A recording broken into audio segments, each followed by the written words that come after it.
Everyone, my self Durgesh Singh. मैं आज शुरू करने जा रहा हूँ केमिस्ट्री इंजीनियरिंग का पार्ट 3 ANTS का वीडियो सोल्यूशन। ठीक है, सबसे पहला क्वेश्चन हम लोग लेते हैं, क्वेश्चन नंबर 26। ठीक है, क्वेश्चन नंबर 26 क्या बोला जा रहा है? PCl5 dissociates into PCl3 and Cl2 gases phase reaction है। स्मॉल डी जो है इसका ऑब्जर्व्ड वेपर डेंसिटी है, capital D theoretical vapour density है, अल्फा डिग्री ऑफ डिसोसिएशन है। कह रहा है variation of capital D by small D. ठीक है, देखिए अल्फा का मैंने आपको एक फार्मूला बताया था, capital D minus small D upon small D n minus 1। अच्छा, PCl5 गैस के लिए अगर हम लोग डिसोसिएट करते हैं तो ये हो जाएगा आपका PCl3 gas plus Cl2 gas. ठीक है, तो इसके लिए n का वैल्यू हो जाएगा 1 + 1/1 यानी कि 2 हो जाएगा। तो n - 1 क्या हो जाएगा? कैपिटल यहाँ पे अल्फा बराबर capital D minus small D upon small D, यहाँ पे 2 - 1 यानी कि 1 हो जाएगा। तो capital D minus small D upon small D, तो इसको हम लोग capital D minus small D minus 1 लिख सकते हैं। तो इसको हम लोग लिख सकते हैं 1 प्लस, या इसको ऐसे ही रहने देते हैं, है ना। ये हो गया हमारा तैयार, अल्फा बराबर capital D minus small D, इसको ठीक है माइनस 1। ठीक है, ये हमारा हो गया, ये हो गया बेटा y, ये हो जाएगा हमारा mx और ये हो जाएगा माइनस सी। y = mx माइनस सी, यानी कि alpha versus capital D by small D का ग्राफ हमसे पूछा गया है। तो ये ग्राफ mx इंटरसेप्ट जो होगा वो निगेटिव होगा। ठीक है, ये इस तरीके का ग्राफ होगा और कौन सा ऑप्शन हो जाएगा? ऑप्शन ए हमारा करेक्ट हो जाएगा। ठीक है, चलिए स्टार्ट करते हैं क्वेश्चन नंबर 27। 27 क्या बोला जा रहा है? I2 aqueous plus I minus aqueous is reversible I3 minus aqueous, है ना। ये एक्वस में सभी के सभी हैं। ठीक है, रिवर्सिबल I3 माइनस एक्वस। ठीक है, I3 माइनस एक्वस है, तो ये इसका पूछ रहा है if he started 1 mole of I2 0.5 mole of I minus in 1 litre flask. ठीक है, यानी कि 1 लीटर अगर हम लोग रख दिए हैं तो इसका मतलब कि मोल्स और कंसंट्रेशन दोनों एक ही जैसे हम लोग ट्रीट करेंगे। ठीक है, फिर कह रहा है कि after equilibrium is reached excess of silver nitrate gives 0.5 moles of yellow precipitate. Yellow precipitate का मतलब होता है बेटा देखो AgCl वाइट प्रेसिपिटेट होता है, AgBr जो होता है आपका पेल येलो होता है और AgI जो होता है डार्क येलो होता है ना। और इक्विलिब्रियम कांस्टेंट पूछ रहा है इस रिएक्शन का। ठीक है, तो इसमें अगर हम लोग अगर डिसोसिएशन करवाएं T = 0 पे, इसका 0.5 मोल, इसका 1 मोल, इसका 0.5 मोल्स, और अब यहाँ पे 0 हो जाएगा।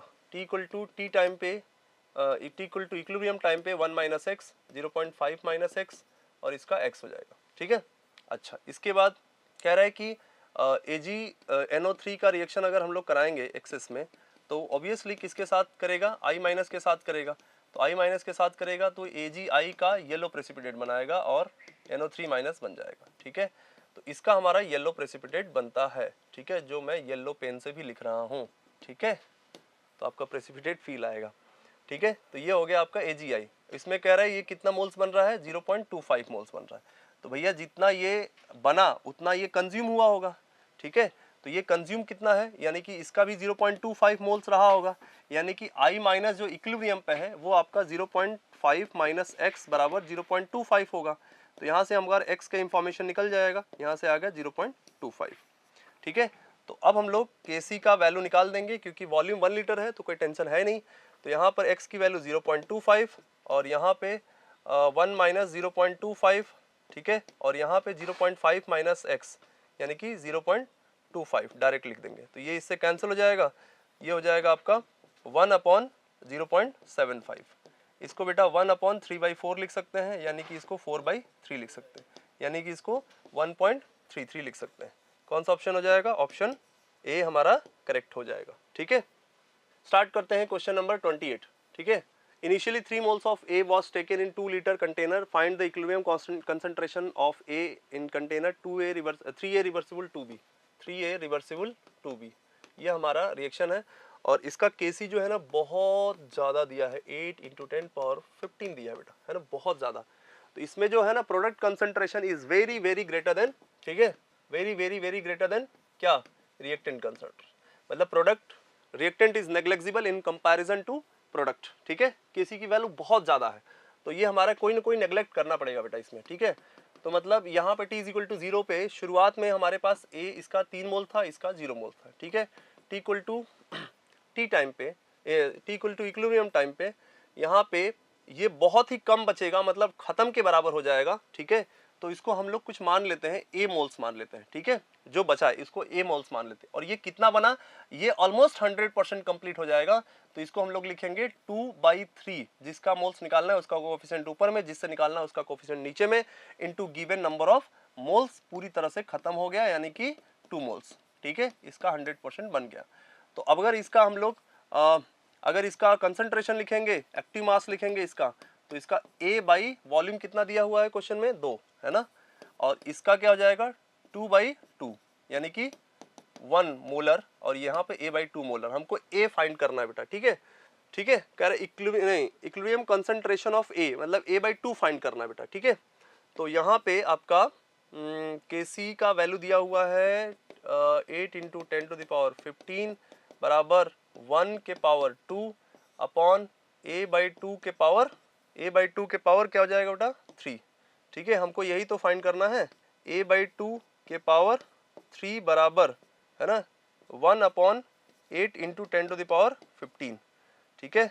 तो A/2 बराबर, ठीक है, 1/8 के पावर 1/3 और 10⁻−15 के पावर 1/3, ठीक है। 8 का क्यूब रूट कितना होता है बेटा, इसी को हम लोग कंसंट्रेशन ऑफ ए बोलेंगे, ठीक है। 8 का क्यूब रूट होता है 2, तो ये हो जाएगा 1/2, और ये हो जाएगा आपका 10⁻−5, तो ये हो जाएगा 5 × 10⁻6, ठीक है।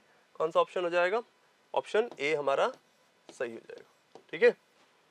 इस तरीके से हम लोग नेग्लिजिबल वाले क्वेश्चन करते हैं। चलिए स्टार्ट करते हैं क्वेश्चन नंबर 29, ठीक है। क्वेश्चन नंबर 29 क्या बोला जा रहा है, vapour pressure of mercury is 0.002 mm of Hg, ठीक है, एट 27 डिग्री सेंटीग्रेड। Kc की वैल्यू दिया है, मरकरी लिक्विड से मरकरी गैस, Hg लिक्विड से Hg गैस, है ना, ठीक है। और अगर हम लोग इसके Kp का एक्सप्रेशन लिखेंगे, हमसे वैसे तो Kc पूछ रहा है तो हम लोग पहले Kp निकाल लेते हैं, ठीक है बेटा। तो Kp का एक्सप्रेशन लिखेंगे तो ये आएगा आपका Kp बराबर partial pressure of Hg gas, ठीक है। तो partial pressure of Hg gas हमको क्वेश्चन में दिया हुआ है, पार्शियल, इसी को हम लोग वेपर प्रेशर भी बोलते हैं बेटा, जो कि वैल्यू दिया है 0.002 है ना mm ऑफ Hg, ठीक है। इसको हम लोग लिख सकते हैं 2 × 10⁻−3, ठीक है, mm ऑफ Hg। इसको हम लोग ये भी लिख सकते हैं बेटा 2 × 10⁻³ अपॉन 760, ठीक है। तो इसको हम लोग 1/380 × 10⁻³ या 1/38 × 10⁻, ये 10 डिवाइड हो जाएगा तो 10⁻4 ATM लिख लेंगे बेटा। अगर हम लोग 760 से डिवाइड कर लेंगे तो ये हो जाएगा आपका 10⁻4 ATM, ठीक है। पहले हम लोगों को ATM में कन्वर्ट करना जरूरी है। क्यों जरूरी है, क्योंकि यहाँ से हमको Kp निकालना है, यहाँ से हमको Kp निकालना है, ठीक है। यहाँ से हमको Kc निकालना है, तो Kc बराबर क्या हो जाएगा Kp × RT के पावर डेल्टा Ng कितना होता है, इसके लिए अगर हम लोग निकालेंगे डेल्टा Ng तो क्या हो जाएगा आपका 1 - 0, क्या हो जाएगा 1, ठीक है। लिक्विड का हम लोग 0 मानेंगे। तो Kc देखिए क्यों जरूरी है, क्योंकि हमको यहाँ पर से क्या निकालना है, Kc निकालना है। तो Kp बराबर होता है Kc RT power delta Ng, ठीक है। तो यहाँ से Kc निकालना है, तो Kp का वैल्यू हमने निकाला, Kp की वैल्यू 1/38 × 10⁻4 अपॉन, ठीक है, Kc कितना हो गया, Kc आर की वैल्यू हम लोग रख देंगे बेटा 0.0821 लीटर ATM पर मोल इंटू केल्विन, और टेम्परेचर दिया हुआ है 27 डिग्री सेंटीग्रेड का, कितना हो जाएगा 300 केल्विन, ठीक है, के पावर 1। तो इसको जब हम लोग सॉल्व करेंगे तो ये लगभग आपका 24 के आसपास आएगा, ठीक है। तो 10⁻4 अपॉन 38 × 24, ठीक है। तो बेटा राउंड ऑफ में अगर हम लोग 10⁻4 ले लें और इसको हम लोग अप्रॉक्स में 40 मान लें, इसको मैं अप्रॉक्स में 25 मान लेता हूँ, तो ये आपका कितना हो जाएगा 10⁻, मतलब ये 1000 है ना। मैं राउंड ऑफ में ले रहा हूँ, थोड़ा कैलकुलेशन अवॉइड कर रहा हूँ कुछ कैलकुलेशन को। यहाँ पर हो जाएगा 10⁻3 अप्रॉक्स में, ये हो जाएगा 10⁻7। अब ऐसा कौन सा ऑप्शन है जो 10⁻7 के ऑप्शन में है, तो 1 × समथिंग × 10⁻7 के ऑप्शन में ऑप्शन डी ही हमारा सही है। इस तरीके से आप कैलकुलेशन को अवॉइड भी कर सकते हो और सॉल्व भी कर सकते हो। कैलकुलेशन थोड़ा लेंदी दिख रहा है, बट एक्चुअली आप इस तरीके से बना सकते हो, ठीक है। चलिए स्टार्ट करते हैं क्वेश्चन नंबर 30। क्वेश्चन नंबर 30 कह रहा है ग्राफ ऑफ एलन के equilibrium versus inverse of temperature यानी 1/t टी इनवर्स है ना इज शोन बिलो। ये ग्राफ दिया हुआ बेटा है ना, इस एलन के वर्सेस के इक्विलिब्रियम वर्सेस 1/टेम्परेचर का ग्राफ दिया हुआ है इस तरीके से, है ना, इस तरीके से ग्राफ दिया हुआ, ठीक है। और ये भी पॉइंट दिया हुआ है, उससे हमको मतलब नहीं है, ठीक है। एक्चुअली देखो L N Q K equilibrium versus temperature का ग्राफ होता है minus delta H naught by R, है ना, T plus delta S naught by R, है ना। अगर हम लॉग बेस 10 लेते हैं तो 2.303 डिवाइड हो जाता है, ठीक है। फिलहाल में हमको इस तरीके का ग्राफ दिया हुआ है, इसका मतलब जो स्लोप है वो क्या दिया है बेटा, पॉजिटिव। स्लोप जो होगा पॉजिटिव, और स्लोप अगर पॉजिटिव होगा minus delta H naught upon R का वैल्यू ग्रेटर देन 0 होगा, तो डेल्टा एच नॉट है ना जो होगा वो क्या होना चाहिए, अगर ग्रेटर देन 0 हुआ और माइनस पहले से लगा है, इसका मतलब डेल्टा एच नॉट जो होगा वो आपका निगेटिव होगा, और निगेटिव होगा तभी निगेटिव इंटू निगेटिव क्या हो जाएगा, पॉजिटिव, ठीक है। यानी कि हमारा एक्सोथर्मिक रिएक्शन के लिए ये वाला ग्राफ प्लॉट किया गया है, यानी कौन सा ऑप्शन हो जाएगा, ऑप्शन ए हमारा करेक्ट हो जाएगा, ठीक है। स्टार्ट करते हैं क्वेश्चन नंबर 31 क्या बोला जा रहा है, for a reaction at 300 kelvin A gas reversible B gas plus S gas, A gas reversible B gas plus S gas, ठीक है। कह रहे delta H naught R reaction का दिया हुआ है -30 किलो जूल पर मोल, और डेल्टा एस नॉट दिया हुआ है -0.1 किलो जूल पर मोल, ठीक है। What is the value of equilibrium constant, ये आपका अच्छा सवाल है। अगर हम लोग इसको लॉग है ना के इक्विलिब्रियम का वैल्यू पुट करें तो minus delta H naught upon 2.303 R T plus delta S not, है ना, यहाँ पर आर रिएक्शन की बात करें अपॉन 2.303 आर, ठीक है। आर की वैल्यू यहाँ पर रखेंगे, यहाँ minus delta H naught R की वैल्यू -30 मतलब माइनस माइनस प्लस हो जाएगा इंटू 1000, ठीक है, किलो जूल में कन्वर्ट कर लेते हैं इसको, 2.303 इंटू आर की वैल्यू 8.314, ठीक है। और इसको हम लोग थोड़ा सा राउंड ऑफ करते हैं, इसको हम लोग 25/3 लिख देते हैं, है ना, आर को, और टेम्परेचर 300, ठीक है, plus delta S not plus नहीं है, इसकी वैल्यू निगेटिव है, तो ये हो जाएगा आपका -0.1 किलो जूल है, तो यहाँ पर भी 1000 से मल्टीप्लाई करिए, और अपॉन 2.303 इंटू 25/3 यहाँ पर भी रख दीजिए, ठीक है। तो ये हो जाएगा बेटा आपका 100, ये 10 2 00 इससे कैंसिल हो जाएगा, और ये आपका ऊपर में हो जाएगा 300 और नीचे में 2.3 इंटू 25, ठीक है, ठीक है, 25 हो जाएगा आपका, बस इंटू कुछ नहीं है, ठीक है। ये अप्रॉक्स में आपका ये आपका 12 के आसपास आएगा, तो 12 अपॉन 2.3, ठीक है, माइनस ये ऊपर में 100 हो जाएगा बेटा, और नीचे में ऊपर में मल्टीप्लाई कर देंगे 3 से, है ना, ये वाला 3 ऊपर मल्टीप्लाई हो जाएगा, और 2.303 इंटू 25, तो ये हो जाएगा 300, ये हो जाएगा आपका 12, तो ये हो जाएगा 12 अपॉन 2.3 माइनस 12 अपॉन 2.3, ये क्या हो गया, ये तो आ गया 0, बहुत आसान हो गया। नेक्स्ट पेज में चलते हैं, लॉग के इक्विलिब्रियम की वैल्यू क्या हो गई, 0 बराबर लॉग 1, तो के इक्विलिब्रियम कितना हो जाएगा बेटा, 1 का मतलब ऑप्शन बी हमारा करेक्ट हो जाएगा, ठीक है। चलिए स्टार्ट करते हैं क्वेश्चन नंबर 32 क्या बोला जा रहा है, ये हमारा आयनिक इक्विलिब्रियम आ गया। Degree of hydrolysis of ammonium sulphate, ध्यान दीजिएगा, इसका कंसंट्रेशन दिया हुआ है 0.05 मोलर, लेकिन बेटा हमको मतलब होता है अमोनियम कैटायन से मतलब होता है ना, इसका कंसंट्रेशन होगा 2 इंटू 0.05 मोलर, यानी कि कितना हो जाएगा 0.1 मोलर, है ना। अब हमसे क्या पूछ रहा है ना, pKa ऑफ NH4 प्लस दिया हुआ है 9, तो हमको ये पता होना चाहिए pKb अगर किसी बेस का लेते हैं तो pKa उसी के कॉन्जुगेट एसिड का समीशन होता है pKw, और pKw 298 केल्विन पे तो 14 हो जाएगा, तो pKb और उस बेस का अगर हमको चाहिए तो क्या होगा 14 माइनस 9 दैट इज 5, ठीक है। अब आपसे क्या पूछा है, H का वैल्यू पूछा है, तो H बराबर क्या हो जाएगा root KW upon K into यहाँ पे KB इंटू C, तो KW की वैल्यू 10⁻⁻14 अपॉन KB की वैल्यू कितनी हो जाएगी बेटा, यहाँ पर तो PKB निकला है, तो KB कितना हो जाएगा 10⁻⁻5। तो 10⁻⁻5 इंटू C कितना होगा, C हमको ये लेना पड़ेगा। अगर आप गलती से 0.05 ले लिए तो आप ब्लंडर कर दोगे, ठीक है। यहाँ पे 10⁻1 लेना पड़ेगा, 10⁻6 10⁻8 हो जाएगा, डिवाइड करेंगे तो 10⁻8 करो 10⁻4, है ना। अगर हमसे क्वेश्चन में परसेंटेज पूछा रहता तो 100 से मल्टीप्लाई कर देंगे, परसेंटेज नहीं पूछा है तो हमारा ऑप्शन सिर्फ डी हो जाएगा, ठीक है।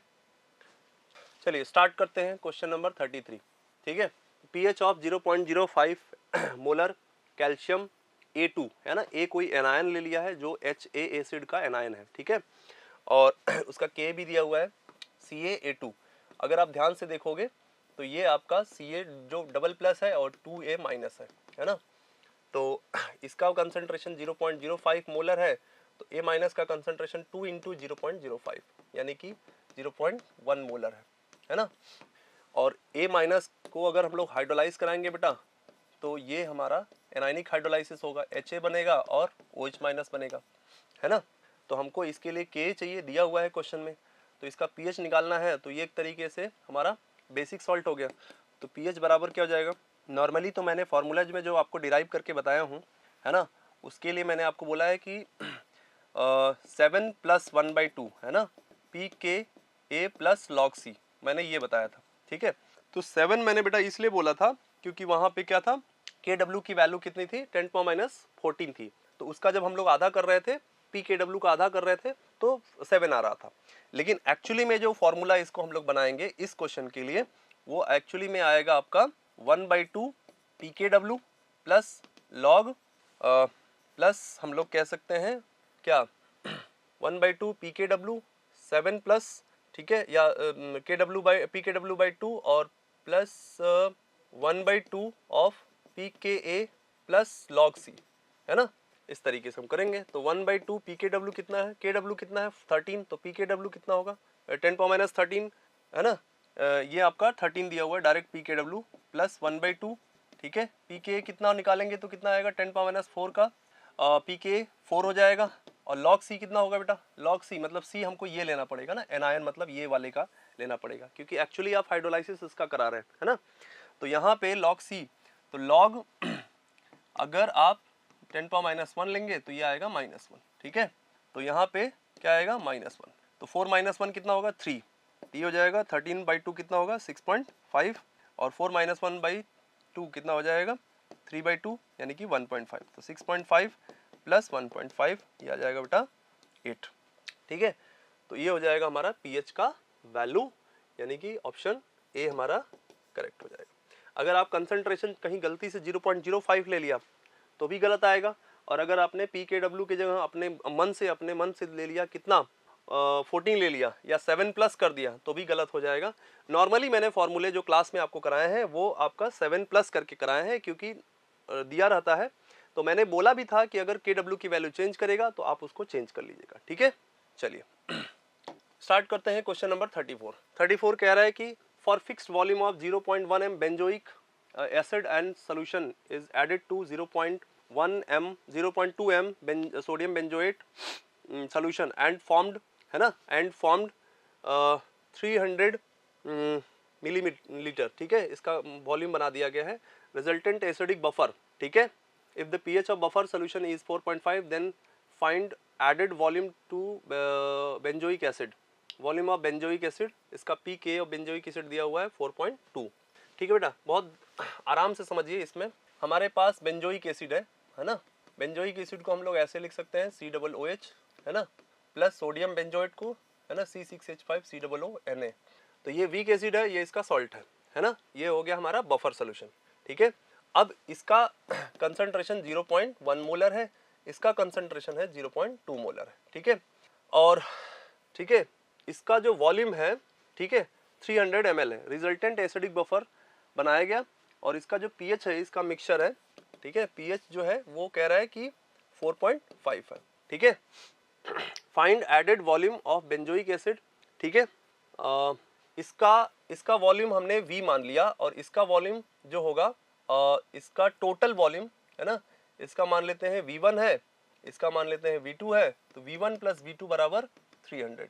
तो या फिर इसका ऐसे कर लेते हैं, इसका टोटल वॉल्यूम जो है 300 है, तो इसको अगर V मान लेते हैं तो इसका 300 माइनस V हो जाएगा। ठीक है, तो pH बराबर 4, तो pH बराबर क्या हो जाएगा, pK plus log salt by acid या कॉन्जुगेट बेस बाई एसिड। ठीक है, अच्छा यहाँ पे हम लोग मिली मोल्स भी ले सकते हैं, है ना। तो pH बराबर क्या हो जाएगा, pH बराबर हो जाएगा, pH दिया है 4.5, pKa हमको क्वेश्चन में बेंजोइक एसिड का दिया है 4.2 प्लस लॉग, है ना, इसका कंसल्ट का concentration 300 minus V into 0.2 upon milli moles, है ना, और 0.1 इंटू V, तो 0.1 कैंसिल हो जाएगा, ये हो जाएगा 2 बेटा। ठीक है, अब इसको 4.5 माइनस करेंगे 4.2 तो 0.3, ये होता है log 2 की वैल्यू, है ना, बराबर क्या हो जाएगा आपका 600 माइनस 2V अपॉन V। ठीक है, तो ये कैंसिल करा दीजिए, उसके बाद 600 कंपेयर कर दीजिए माइनस 2V अपॉन V, ठीक है, बराबर 2। ठीक है, तो 600 इज इक्वल माइनस 2V बराबर 2V, तो 4V इक्वल टू 600, तो V is equal to 600 by 4, यानी हो जाएगा 150 ml। ऑप्शन कौन सा हो जाएगा, बी ऑप्शन करेक्ट हो जाएगा। ठीक है, चलिए स्टार्ट करते हैं क्वेश्चन नंबर 35। क्वेश्चन नंबर 35 क्या है, pH of a solution containing 0.4 m HCO3 minus and 0.2 m CO3 double minus। अब देखिए ऐसा है कि ये आपका HCO3 माइनस 1 और CO3 डबल माइनस, तो अगर आप ये एक तरीके का एसिडिक सॉल्ट हो गया और ये भी एक तरीके का आपका एनायन हो गया, मतलब ये अगर एसिड को इसको मानेंगे तो ये इसका कॉन्जुगेट बेस होगा ऑब्वियसली, तो ये एक तरीके का हमारा बफर सोल्यूशन होगा। ठीक है, अब सवाल क्या पूछा है कि इसका कंसंट्रेशन दिया है, इसका कंसंट्रेशन दिया है। ठीक है, अब आपसे पूछा है इसका pH पूछा है ना, तो pH में हमको क्या चाहिए, pH बराबर pKa plus log conjugate base upon acid. अब देखो बेटा ऐसा है कि pKa जो है, pKa का वैल्यू कितना है, pH निकालना है, pKa जो हम लोग लेंगे वो HCO pH जो हम लोग pKa लेंगे H2CO3 को अगर हम लोग एक बार डिसोसिएट करेंगे तो H प्लस और HCO3 माइनस, इसको हम लोग लेंगे Ka1, और HCO3 डबल माइनस को फिर से डिसोसिएट करेंगे तो CO3 double minus plus H plus, इसको हम लोग लेंगे Ka2। तो हमको इसका pH निकालने के लिए हमको क्या चाहिए, Ka2 की वैल्यू चाहिए, तो pK2 लेंगे यहाँ पे, तो pK2 का अगर हम लोग वैल्यू निकालेंगे, है ना, अकॉर्डिंग टू क्वेश्चंस, तो ये हो जाएगा pK2 हो जाएगा 11 माइनस log 4। ठीक है, 11 माइनस log 4 कितना हो जाएगा 0.6, तो हो जाएगा 10.4। ठीक है, यहाँ पे रख देते हैं 10.4 प्लस लॉग कॉन्जुगेट बेस का कंसंट्रेशन कितना दिया हुआ है क्वेश्चन में, कॉन्जुगेट बेस का कंसंट्रेशन 0.2 है और एसिड का कंसंट्रेशन 0.4 है ना, तो ये हो जाएगा आपका 1/2।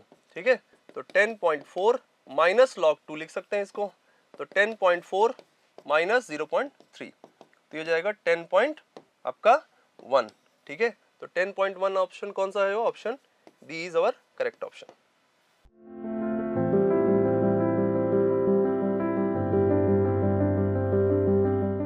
Hello student, I myself Mohit sir. आज हम लोग NTS PT3 जेई पेपर का डिस्कशन करने जा रहे हैं। आइए देखते हैं question number 36। Which of the following are aromatic. देखिए एरोमेटिसिटी के 4 कंडीशंस हैं। पहला condition, compound must be cyclic. For a compound to be aromatic there are 4 condition. First condition, compound must be cyclic, compound को cyclic होना चाहिए। दूसरा condition, compound must B planar.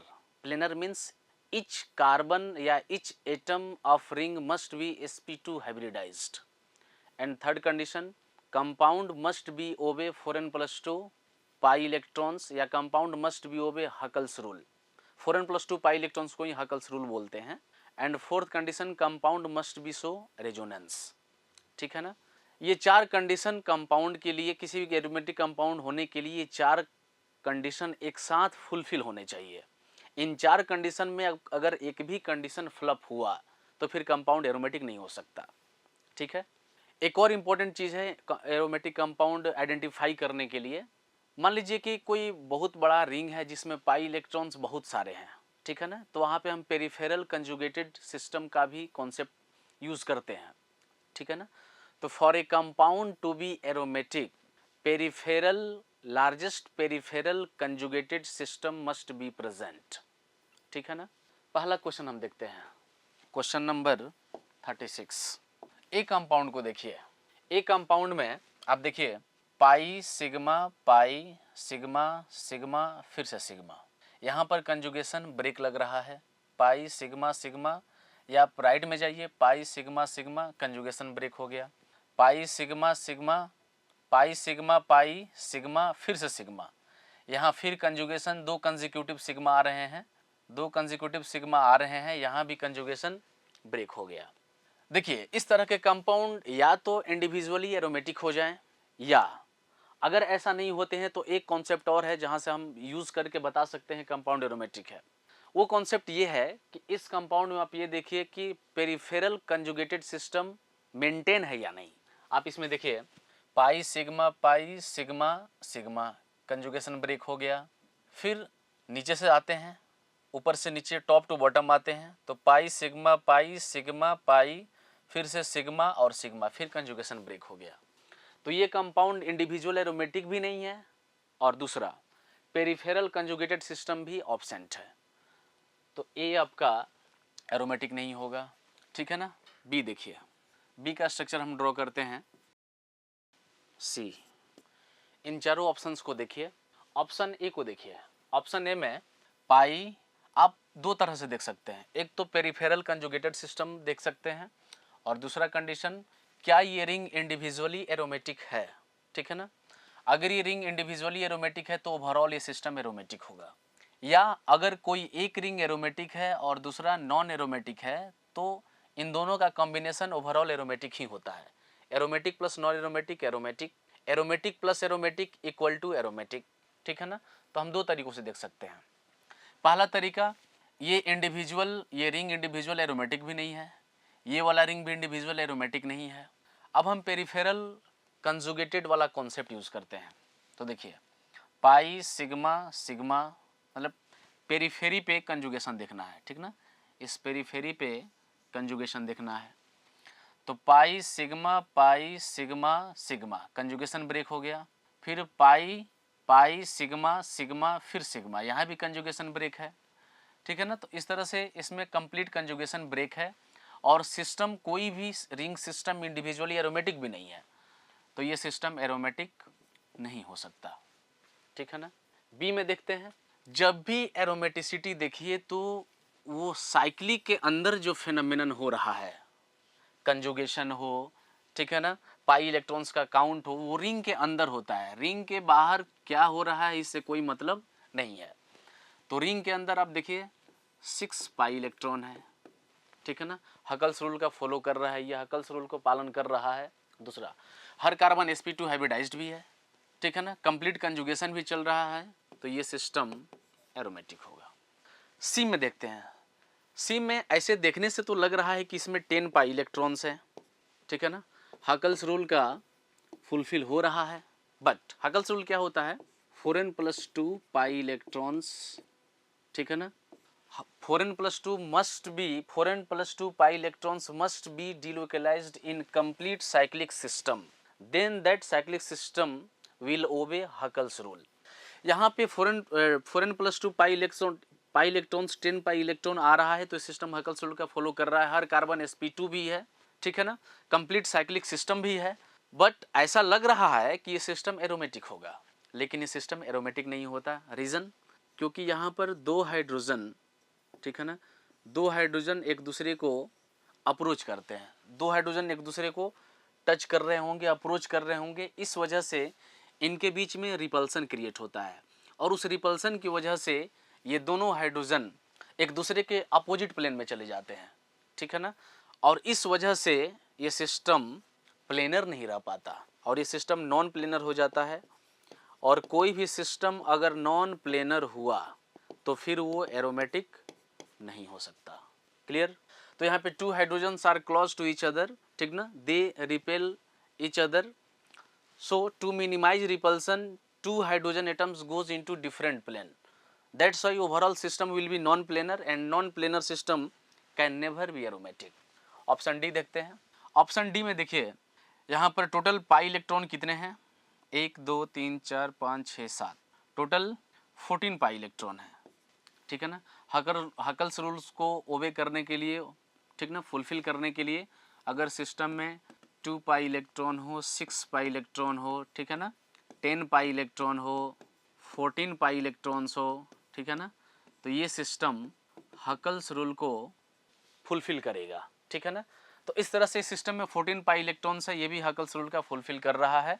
हर atom sp2 hybridised भी है और पूरे पेरिफेरल सिस्टम को देखिए, पूरे पेरिफेरी में, ठीक है ना, पूरी पेरिफेरल सिस्टम कंजुगेटेड भी है, हर जगह कंजुगेशन मेंटेन है, कंप्लीट कंजुगेशन है, और 14 पाई इलेक्ट्रॉन के साथ कंप्लीट कंजुगेशन, ये सिस्टम एरोमेटिक है।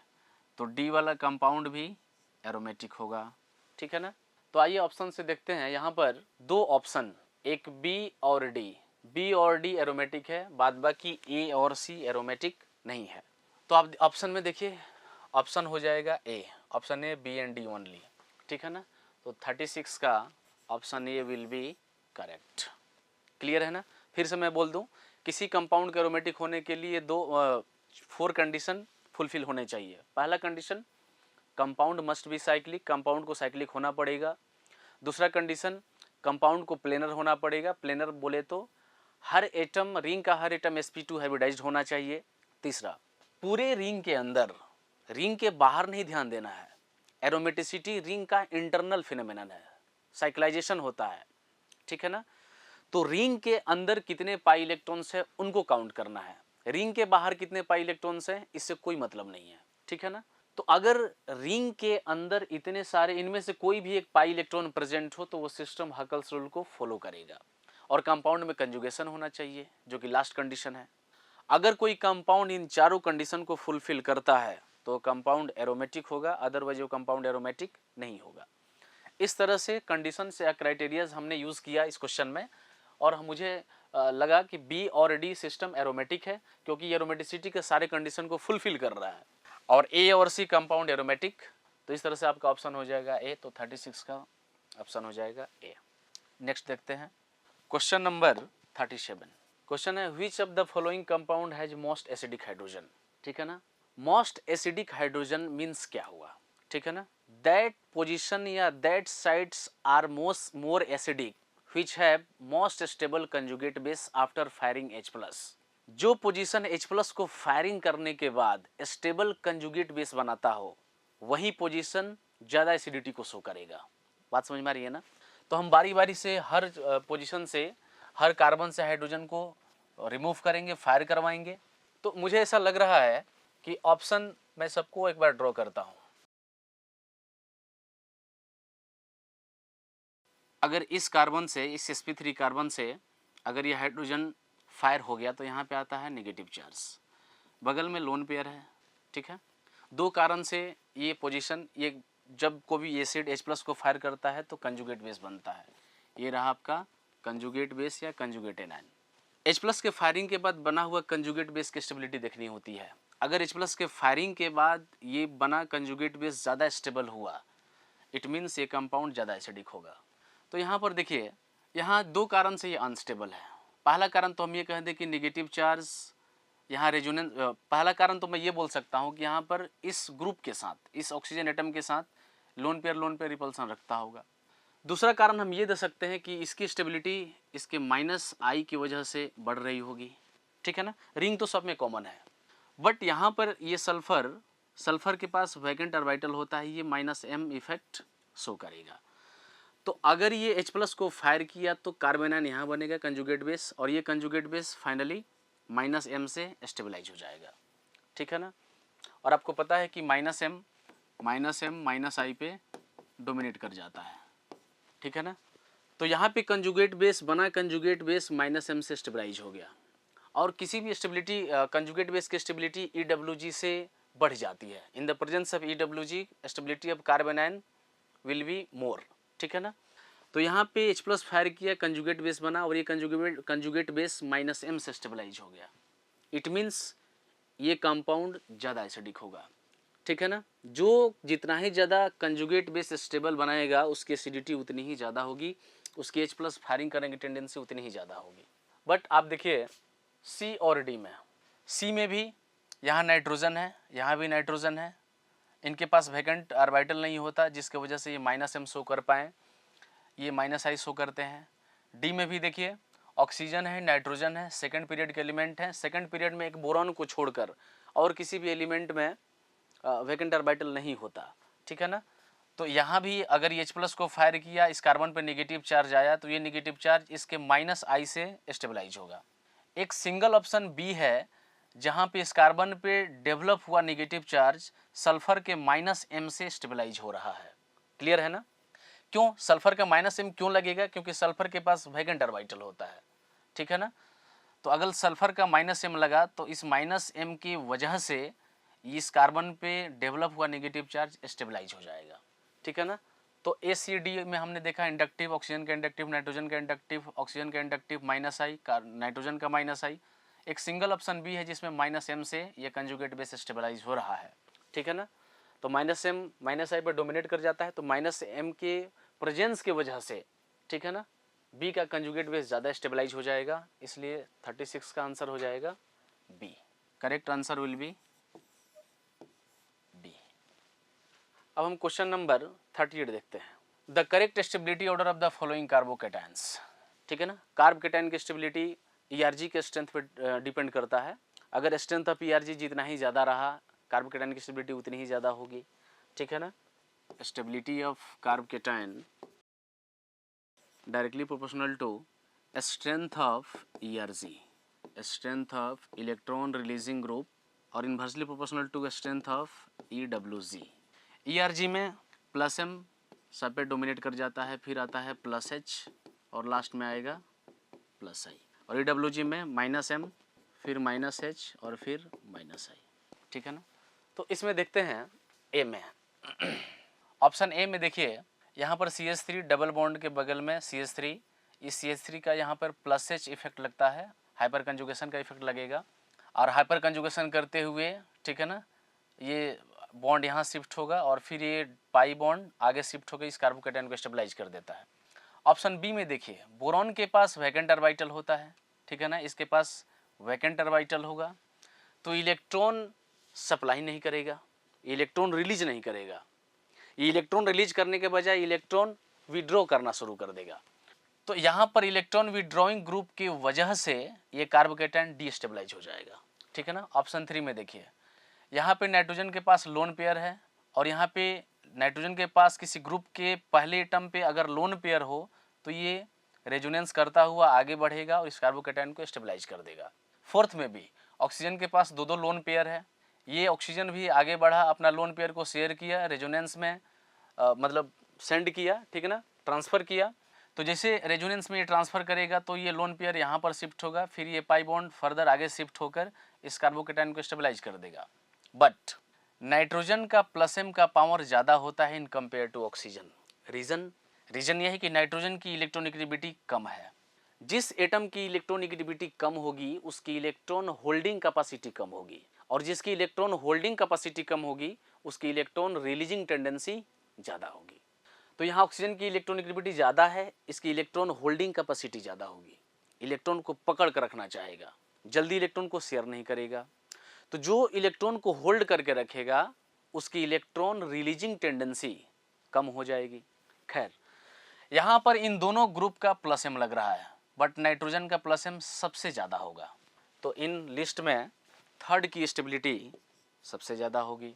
फिर फोर्थ में भी +m लग रहा है लेकिन उसका +m का थोड़ा सा पावर कम होगा क्योंकि ऑक्सीजन की इलेक्ट्रोनेगेटिविटी ज़्यादा है, तो फिर हो जाएगा 4 के बाद 2 और 1 में देखिए 1 में CH3 का हाइपर कंजुगेशन का इफेक्ट लगेगा, +H लगेगा, ठीक है ना, तो इस +H की वजह से फर्स्ट आएगा, और सबसे लास्ट में 2 चला जाता है क्योंकि बोरॉन के पास वैकेंट ऑर्बिटल होगा, ठीक है ना, और जिसके पास वैकेंट ऑर्बिटल हो या जिस एटम पे पॉजिटिव चार्ज हो वो कभी इलेक्ट्रॉन देगा नहीं, ठीक ना, वो इलेक्ट्रॉन को विड्रॉ करता है।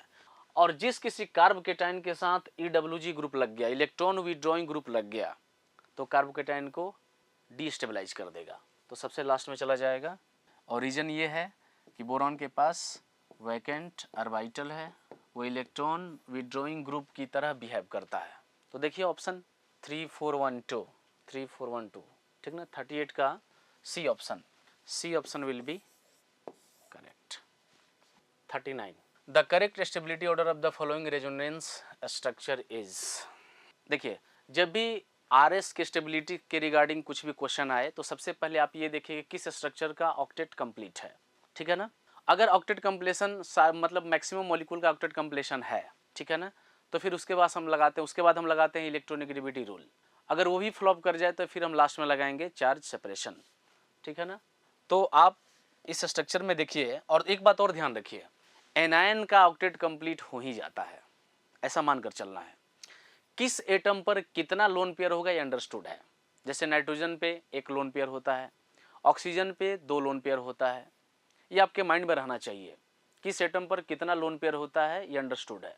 दूसरी बात, जब भी कभी स्टेबिलिटी का क्वेश्चन आए, कुछ रेजोनेटिंग स्ट्रक्चर दिए हुए हैं और उसमें पूछ रहा है कौन ज़्यादा स्टेबल है, तो सबसे पहले आप ये देखिए कि किस स्ट्रक्चर का सारे एटम ऑक्टेट कंप्लीट किए हुए हैं। अगर किसी स्ट्रक्चर में सारे एटम का ऑक्टेट कंप्लीशन है तो उससे ज़्यादा स्टेबल और कोई स्ट्रक्चर नहीं हो सकता, ठीक है। फर्स्ट ऑप्शन को देखिए, और मैं एक बात बोल चुका हूँ, एनायन का ऑक्टेट कंप्लीट हो ही जाता है, ऐसा मानकर चलना है, ठीक है ना। तो फर्स्ट में देखिए, इस कार्बन का ऑक्टेट कंप्लीट है, नाइट्रोजन का भी ऑक्टेट कंप्लीट है, इस नाइट्रोजन का भी ऑक्टेट कंप्लीट है, क्योंकि मैं पहले ही बता चुका हूँ कि कार्बन आयन का ऑक्टेट कंप्लीट हो ही जाता है। तो फर्स्ट का ऑक्टेट कंप्लीशन है। सेकंड में देखिए CH2+ कार्बोकेटाइन बन गया, और कार्बोकेटाइन के पास 6 इलेक्ट्रॉन होता है, ऑक्टेट इनकम्प्लीट हो गया। थर्ड, यहाँ पर देखिए, यहाँ पर सारे एटम का ऑक्टेट कंप्लीट है। नाइट्रोजन के पास लोन पेयर ही अंडरस्टूड है, ये मैं पहले ही बता चुका हूँ। किस एटम पर कितना लोन पेयर होता है ये अंडरस्टूड है। नाइट्रोजन के पास अगर हम 2 लोन पेयर, 1 लोन पेयर दे दें, अगर यहाँ पे 1 लोन पेयर आ जाए तो इस नाइट्रोजन का ऑक्टेट कंप्लीट हो जाएगा। इस नाइट्रोजन का भी ऑक्टेट कंप्लीट है, इस कार्बन का भी ऑक्टेट कंप्लीट है, क्योंकि कार्बन आयन का ऑक्टेट कंप्लीट हो ही जाता है। फोर्थ, इस कार्बन का ऑक्टेट कंप्लीट है, इस नाइट्रोजन का भी ऑक्टेट कंप्लीट है, लेकिन इस नाइट्रोजन के पास ऑक्टेट कंप्लीट नहीं है। रीज़न, एक इसके पास लोन पेयर था, ये किसी को देकर पॉजिटिव हो चुका है, ठीक है ना। तो सबसे पहले मुझे ये बताइए, मैं पहले क्वेश्चन नंबर 39 का 2 structure, first and third, first और थर्ड का ऑक्टेट कंप्लीट है, सेकंड और फोर्थ का ऑक्टेट कंप्लीट नहीं है। तो सेकंड और फोर्थ, ये तो श्योर हो गया कि फर्स्ट और 3 की स्टेबिलिटी 2 और 4 से ज़्यादा होगी, बट फर्स्ट और थर्ड में ज़्यादा स्टेबल कौन होगा, तो हम इसका स्ट्रक्चर ड्रॉ कर लेते हैं। First CH2 double bond nitrogen, देखिए इन दोनों का ऑक्टेट कंप्लीट है। किस एटम पे कितना लोन पेयर होता है अंडरस्टूड है, सॉरी यहाँ पर प्लस नहीं है, माइनस है ये, देखिए इनका ऑक्टेट कंप्लीट है। जब भी ऑक्टेट कंप्लीट हो जाए, हम ये डिसीजन न कर पाए कि कौन ज़्यादा स्टेबल है, तो उसके बाद हम लगाते हैं इलेक्ट्रोनेगेटिविटी रूल, ठीक है ना। तो देखिए मोर इलेक्ट्रोनेगेटिव एटम पर नेगेटिव चार्ज स्टेबल, ये सिचुएशन स्टेबल है, ठीक है ना। यहाँ देखिए मोर इलेक्ट्रोनेगेटिव एटम पर positive charge unstable, less electronegative atom पर नेगेटिव चार्ज अनस्टेबल, और मोर इलेक्ट्रोनेगेटिव एटम पर पॉजिटिव चार्ज अनस्टेबल। तो देखिए unstable plus unstable, overall unstable, यहाँ अनस्टेबल प्लस स्टेबल, ठीक है ना। तो फर्स्ट की स्टेबिलिटी थर्ड के कंपेयर में थोड़ी ज़्यादा होगी, क्योंकि एक अनस्टेबल को हम कैंसिल कर भी दें तो ओवरऑल फर्स्ट की स्टेबिलिटी ज़्यादा होगी। तो इस तरह से फर्स्ट ज़्यादा स्टेबल हो जाएगा 3 के कंपेयर में। 2 और 4 में देखते हैं।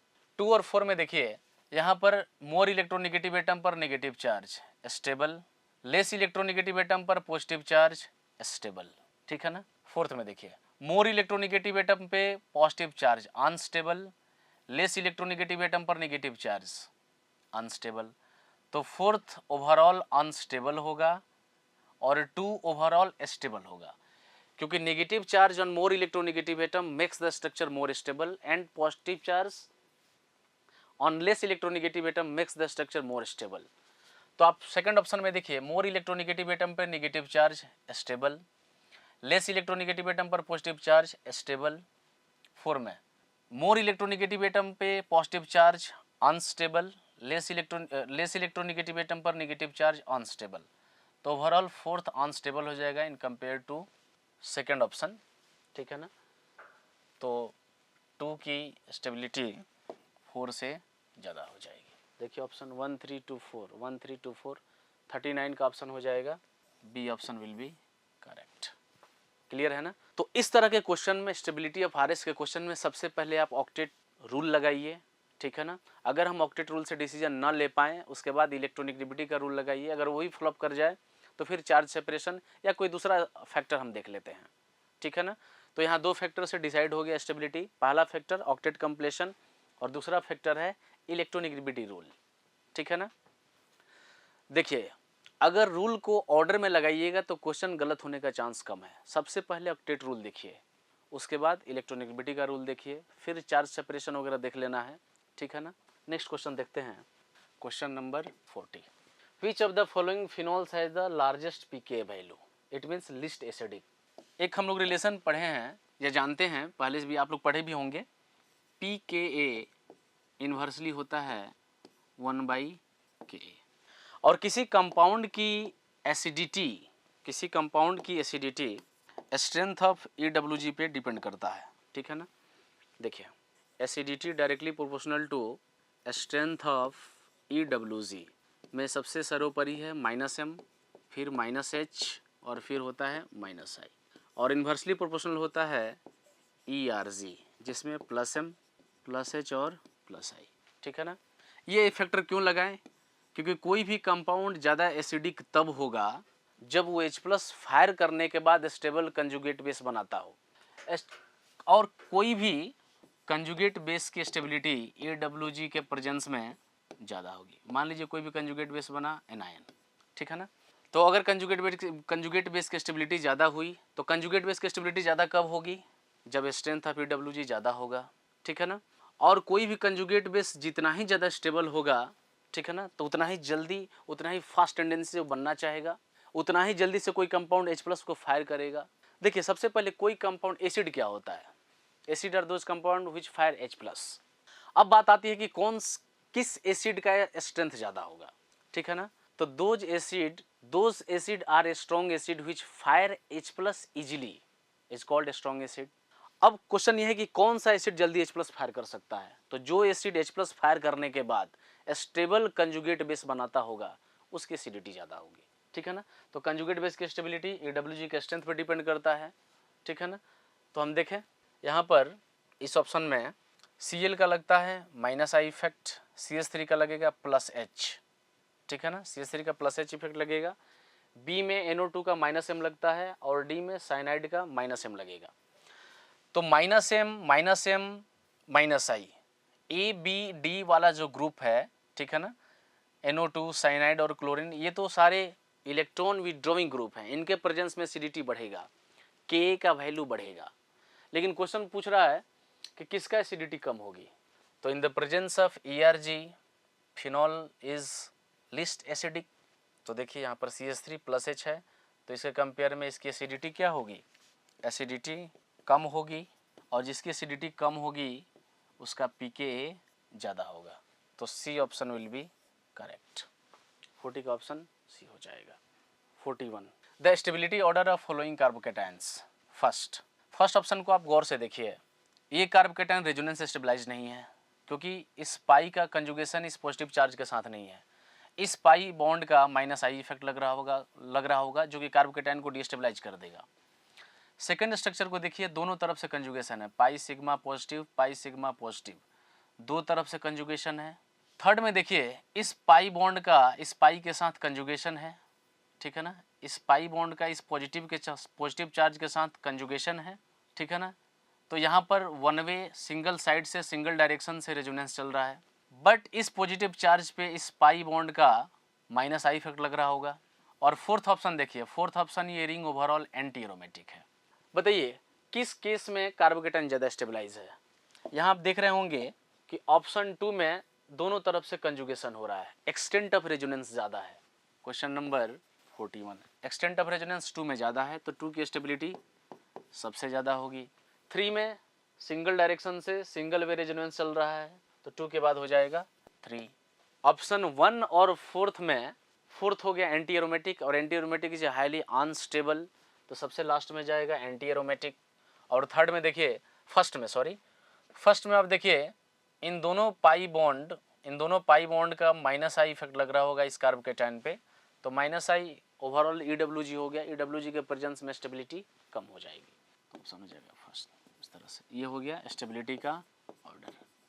तो 2 ज़्यादा स्टेबल क्यों हुआ? क्योंकि 2 में दोनों तरफ से कंजुगेशन है, एक्सटेंट ऑफ रेजोनेंस ज़्यादा है।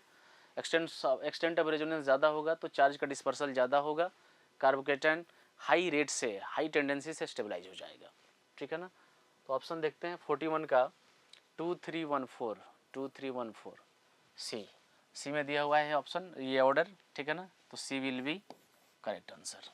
Next 42 identify most acidic hydrogen in given compound. फिर से एसिडिटी का क्वेश्चन आ गया।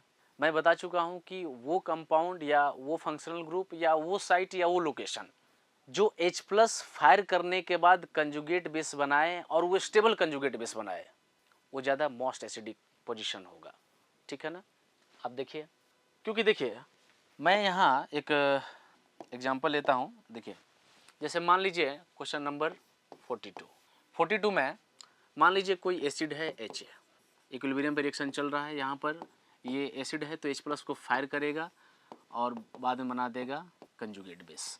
एसिड के H+ फायर करने के बाद बना हुआ एनायन को हम बोलते हैं conjugate base. If it is stabilized by, बताइए कार्बन आयन किससे स्टेबलाइज होता है? AWG से कि ERG से? AWG से। If it is stabilized by AWG, ठीक ना, it means their corresponding acid will be strong. Clear है ना। तो किसी कंपाउंड का H+ का फायरिंग स्लो होगा या फास्ट होगा, वो कंजुगेट बेस का स्टेबिलिटी डिसाइड करेगा। ठीक है ना। अगर ये कंजुगेट बेस ज़्यादा स्टेबल हुआ तो ये जल्दी H+ को फायर करेगा, रिएक्शन को फॉरवर्ड डायरेक्शन में भेज देगा।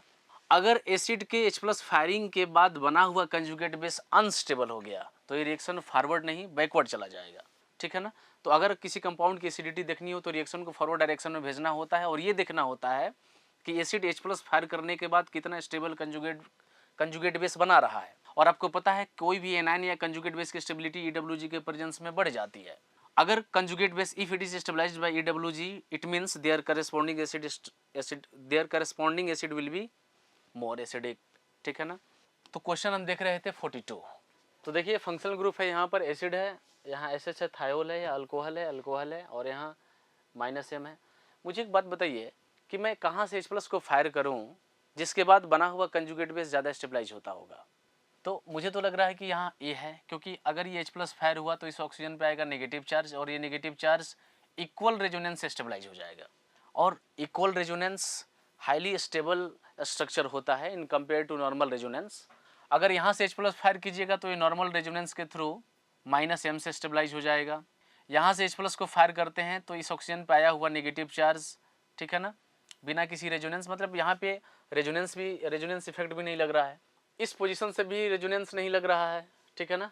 अगर सल्फर से H+ को फायर करवाते हैं तो सल्फर पर नेगेटिव चार्ज आएगा। जिस पोजीशन से H+ फायर होगा उसके बगल वाले एटम पर नेगेटिव चार्ज आता है, उसी को बोलते हैं कंजुगेट बेस। तो ऑप्शन ए देखिए, अगर ये H+ फायर हुआ तो इस ऑक्सीजन पे आएगा नेगेटिव चार्ज और ये नेगेटिव चार्ज इक्वल रेजोनेंस से, ऑक्सीजन पे आया हुआ नेगेटिव चार्ज इक्वल रेजोनेंस से स्टेबलाइज होगा। ठीक है ना। इट मीन्स ये conjugate base high extent resonance से स्टेबलाइज हो रहा है। और आपको पहले से पता होगा कि इक्वल रेजोनेंस की स्टेबिलिटी नॉर्मल रेजोनेंस के कंपेयर में ज़्यादा होता है। ठीक है ना। एक भी किसी स्ट्रक्चर में एक भी इक्वल RS आ गया तो उसकी स्टेबिलिटी नॉर्मल रेजोनेंस से ज़्यादा होगा। तो ए में है। ठीक है ना। H+ फायर किया और यहाँ पे नेगेटिव चार्ज इक्वल RS से स्टेबलाइज हो गया। तो देखिए कौन सा पोजीशन ज़्यादा एसिडिक होगा? ए। तो क्वेश्चन नंबर 42 का ऑप्शन हो जाएगा A. Reason, this conjugate base is stabilized by 2 equal RS। और इस स्ट्रक्चर में कोई भी ऐसा कंजुगेट बेस नहीं है, इनको छोड़कर, इनके अलावा कोई भी दूसरा कोई फंक्शनल ग्रुप नहीं है जो कि इक्वल RS से कंजुगेट बेस को स्टेबलाइज करे। तो इस पोजीशन से H+ को निकालना इजी है। फास्ट H+ निकलेगा, उसकी एसिडिटी ज़्यादा होगी। ठीक है। नेक्स्ट देखते हैं question number 43। The correct order of CO bond length in ethyl propanoate, first ethyl propynoate 2 and ethynyl propanoate 3। देखिए bond length extent of resonance पे डिपेंड करता है। एक्सटेंट ऑफ रेजोनेंस जितना ही ज़्यादा होगा, सिंगल बॉन्ड कैरेक्टर ज़्यादा होगा, और इस सिचुएशन में बॉन्ड लेंथ बढ़ने की पूरी चांसेस रहती है, ठीक है ना। नो डाउट बॉन्ड लेंथ घटता भी है, बट यहाँ पर हम CO का स्टेटस देख रहे हैं, ठीक है ना। देखिए फंडामेंटल बात यह है, a single bond which is taking part in resonance, a single bond which is taking part in conjugation और resonance is shorter than expected, and a double bond which is taking part in conjugation is longer than expected. अगर कोई single bond resonance करते हुए double bond में convert हो रहा है तो उसकी बॉन्ड लेंथ कम होगी, क्योंकि हमें पता है कि सिंगल की बॉन्ड लेंथ ज़्यादा होती है in compare to double bond. अगर कोई डबल बॉन्ड कंजुगेशन में जा रहा है, तो अगर डबल बॉन्ड कंजुगेशन में गया तो डबल से सिंगल हो गया, तो जब वो डबल था तो उसकी बॉन्ड लेंथ कम थी, जब वो सिंगल हुआ तो उसका बॉन्ड लेंथ ज़्यादा हो गया। तो सिंगल से डबल में बॉन्ड लेंथ कम होगा और डबल से सिंगल में बॉन्ड लेंथ ज़्यादा होगा, ठीक है। 43 में देखिए, यहाँ पर इस स्ट्रक्चर फर्स्ट को हम देखें, यहाँ पर ऑक्सीजन का लोन पेयर कंजुगेशन में जाएगा और ये पाई बॉन्ड ऑक्सीजन पे शिफ्ट हो जाएगा। यहाँ पे सिंगल साइड से रेजोनेंस हो रहा है। स्ट्रक्चर 2 में देखिए, पाई सिग्मा पाई, ठीक है ना, पाई सिग्मा पाई कंजुगेशन है, lone pair sigma pi conjugation है। यहाँ दोनों तरफ से कंजुगेशन है, ठीक है ना। अगर ये पाई बॉन्ड इधर शिफ्ट हो जाए तो ये डबल बॉन्ड रेजोनेंस के थ्रू सिंगल हो जाएगा। फिर अगर ये लोन पेयर, मैं इसको स्ट्रक्चर से रिप्रेजेंट कर रहा हूँ, ठीक है ना, ताकि और क्लियर हो जाए। देखिए स्ट्रक्चर फर्स्ट, स्ट्रक्चर 2, यहाँ पे होता है लोन पेयर। स्ट्रक्चर 3, ये सिंगल साइड से कंजुगेशन में जाएगा और ये CO बॉन्ड सिंगल हो जाएगा, ठीक ना। यहाँ पे कंजुगेशन दोनों तरफ से पॉसिबल है, ये बॉन्ड ये शिफ्ट हुआ, इधर शिफ्ट हुआ तो ये सिंगल हो जाएगा, डबल सिंगल हो रहा है ना, ठीक है ना। कंजुगेशन इधर से भी है, ये लोन पेयर अगर यहाँ शिफ्ट हुआ तो ये पाई बॉन्ड यहाँ शिफ्ट होकर फिर से ये बॉन्ड सिंगल हो जाएगा। मतलब यहाँ पर CO बॉन्ड की सिंगल होने की टेंडेंसी हाई है, क्योंकि दोनों तरफ से कंजुगेशन है। बात समझ में आ रही है ना। तो यहाँ पे दो फैक्टर मिलकर इस CO बॉन्ड को सिंगल कर रहे हैं। मतलब यहाँ पर ये CO को, इस कार्बन और ऑक्सीजन बॉन्ड को सिंगल होने का टेंडेंसी बहुत हाई है, और जितना ही ज़्यादा हाई रेट से सिंगल होगा उसका बॉन्ड लेंथ बड़े ज़्यादा हो जाएगा, ठीक है ना। पहला ऑप्शन हो जाएगा 2, ठीक है ना। थर्ड स्ट्रक्चर में देखिए, कुछ कंजुगेशन इधर इन्वॉल्व हो गया, ठीक है ना, और यहाँ पे कंजुगेशन कुछ इधर इन्वॉल्व हो गया। तो मान के चलिए कि इधर 50% कंजुगेशन हुआ, इधर 50% हुआ, तो नेट कंजुगेशन कम हो गया। नेट कंजुगेशन जो इस डबल को सिंगल करता वो 50% है। फर्स्ट में देखिए, ये 100% अपना इफेक्ट लगाकर इसको सिंगल कर देगा, ये यहाँ 50% अपना इफेक्ट लगाकर इसको सिंगल कर रहा है। तो कौन हाई रेट से सिंगल कर देगा इस CO बॉन्ड को? फर्स्ट वाला। तो 2 के बाद हो जाएगा फर्स्ट, उसके बाद हो जाएगा 2 का ज़्यादा क्यों हुआ? क्योंकि दो फैक्टर यहाँ पर इस कार्बन ऑक्सीजन बॉन्ड को सिंगल करने में लगे हुए हैं। तो जितना ही फैक्टर इस CO को सिंगल करने में लगेगा उतना ही जल्दी ये CO बॉन्ड सिंगल होगा, और जितना ही जल्दी सिंगल होगा, जितना ही फास्ट सिंगल होगा, उसका बॉन्ड लेंथ बढ़ जाएगा। तो कहने का मतलब कि यहाँ पर एक्सटेंट ऑफ रेजोनेंस ज़्यादा है, इसका बॉन्ड लेंथ ज़्यादा होगा। यहाँ एक्सटेंट ऑफ रेजोनेंस कम है, ठीक है ना, सेकंड कंपेयर में यहाँ पे एक्सटेंट ऑफ रेजोनेंस कम है, तो इस वजह से यहाँ पे फर्स्ट सेकंड पोजीशन पे आएगा, और थर्ड में 50-50 है। यहाँ पे कंजुगेशन डिस्ट्रीब्यूट हो जा रहा है, 50% इधर जा रहा है, 50% इधर जा रहा है, तो नेट इफेक्ट यहाँ पर कम है, ठीक है ना, इसलिए लास्ट में चला गया। तो देखिए ऑप्शन 2, 1, 3 ऑप्शन डी। तो 43 का option D will be correct answer. 44, which of the following is a strongest base, ठीक है ना, विच of the following is a strongest base. Basic strength के लिए एक फंडा याद रखिएगा, sp3 लोकेलाइज्ड का बेसिक स्ट्रेंथ सबसे ज़्यादा, फिर दूसरे नंबर पे आता है sp2 लोकेलाइज्ड, फिर आएगा sp2 डीलोकेलाइज्ड, फिर आएगा sp2 पार्ट ऑफ एरोमेटिक। ये रहा आपका बेसिक स्ट्रेंथ का ऑर्डर, ठीक है ना। तो इन चारों ऑप्शन को देखिए, यहाँ पे नाइट्रोजन पे लोन पेयर, नाइट्रोजन का लोन पेयर sp2 डीलोकेलाइज्ड है। बी में देखिए sp2 दो रिंग में लोन पेयर डीलोकेलाइज्ड है। ऑप्शन 3, यहाँ पर नाइट्रोजन का लोन पेयर एरोमेटिसिटी का पार्ट है, ये तो और इलेक्ट्रॉन नहीं देना चाहेगा, इलेक्ट्रॉन देने के मामले में काफ़ी कंजूस होगा। ऑप्शन डी में देखिए इस नाइट्रोजन का हाइब्रिडाइजेशन sp3 लोकलाइज्ड, यहाँ पे लोन पेयर नहीं है बट ये मानकर चलते हैं कि यहाँ पे लोन पेयर है, क्योंकि बहुत बार ऐसा होता है कि क्वेश्चन में लोन पेयर मेंशन नहीं करता है, बट ये अंडरस्टूड है कि नाइट्रोजन पे एक लोन पेयर होगा ही। तो डी में देखिए इस नाइट्रोजन का हाइब्रिडाइजेशन हो जाएगा sp3 लोकलाइज्ड। तो आप देखिए sp3 लोकलाइज्ड का बेसिक स्ट्रेंथ सबसे ज़्यादा होगा। बाद बाकी आप किसी भी नाइट्रोजन को देखिए sp2 डीलोकलाइज, ठीक ना, sp2 डीलोकलाइज्ड, यहाँ sp2 delocalised plus part of aromatic, basic strength सबसे कम होगा। sp3 लोकलाइज्ड है तो बेसिक स्ट्रेंथ सबसे ज़्यादा होगा, तो 44 का आंसर हो जाएगा डी। तो D will be correct answer. 45 in the following carbocation HCH3 that is most likely to migrate to the positively charged carbon, मतलब ये रीअरेंजमेंट का क्वेश्चन है। तो देखिए फंडा ये है कि every carbocation will rearrange if its stability are going to increase. हर कार्बोकेटाइन रीअरेंज होना चाहता है ताकि वो अपनी स्टेबिलिटी को बढ़ा सके। हम किसी कार्बोकेटाइन को ज़्यादा स्टेबल क्यों देखना चाहते हैं? क्योंकि कार्बोकेटाइन एक इंटरमीडिएट है, इंटरमीडिएट जितना ही ज़्यादा स्टेबल होगा रेट ऑफ रिएक्शन उतनी ही फास्ट होगी और प्रोडक्ट मेजर बनेगा, ठीक ना। तो जब भी कार्बोकेटाइन को ये मौका मिलता है स्टेबल होने का या स्टेबिलिटी बढ़ाने का, तो इस मौके का फ़ायदा वो ज़रूर उठाता है, ठीक है ना, क्योंकि अगर इंटरमीडिएट स्टेबल बना तो रेट ऑफ रिएक्शन फास्ट होगी और मेजर प्रोडक्शन होगा। खैर एक बात और ध्यान रखिए, रीअरेंजमेंट के दौरान कार्बोकेटाइन बैक बॉन्डिंग के लिए कुछ भी कर सकता है। बात समझ में आ रही है ना। तो यहाँ देखिए जिस कार्बन पे रिसेंटली पॉजिटिव चार्ज है वो 2 डिग्री है, ठीक है ना, 3 डिग्री होना चाहेगा, या रेजोनेंस का स्टेबिलिटी का फ़ायदा उठाना चाहेगा, या बैक बॉन्डिंग आसपास में मिल जाए तो उसका फ़ायदा उठा लेगा वो, ठीक ना।